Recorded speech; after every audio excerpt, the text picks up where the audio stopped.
I was a nurse working nights at a small hospital.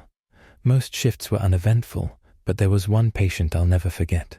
A man in room 12. He'd been admitted after collapsing on the street. No ID, no family, no name. We just called him John Doe. He was unconscious, but his vitals were stable. The strange thing was, he didn't look sick.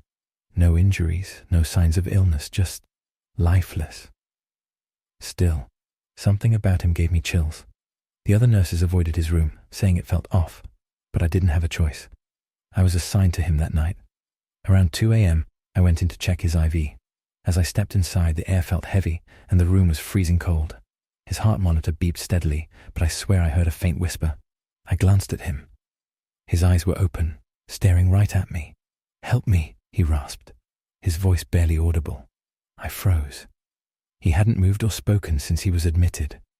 Before I could respond, the lights flickered, and his body started convulsing. The monitor screamed as his heart rate spiked.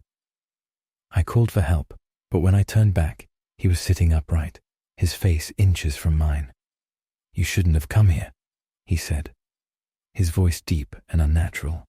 His eyes were black, and his mouth twisted into a smile that didn't belong on a human face. The door slammed shut, and I felt something cold wrap around my wrist. Invisible hands pinned me to the wall as the room filled with shadows, twisting and writhing. John Doe stood, his body contorting, his limbs bending in ways they shouldn't. "You're mine now," he whispered. I screamed, and everything went black. I woke up in a hospital bed surrounded by doctors. They told me I'd collapsed during my shift, probably from exhaustion. When I asked about John Doe, they exchanged nervous glances. "There's no patient in room 12, one of them said. Confused, I insisted, but they showed me the records. Room 12 had been empty for years. It was closed after a fire killed the patient inside. His name? John Doe. That night, I looked in the mirror and saw his reflection standing behind me smiling.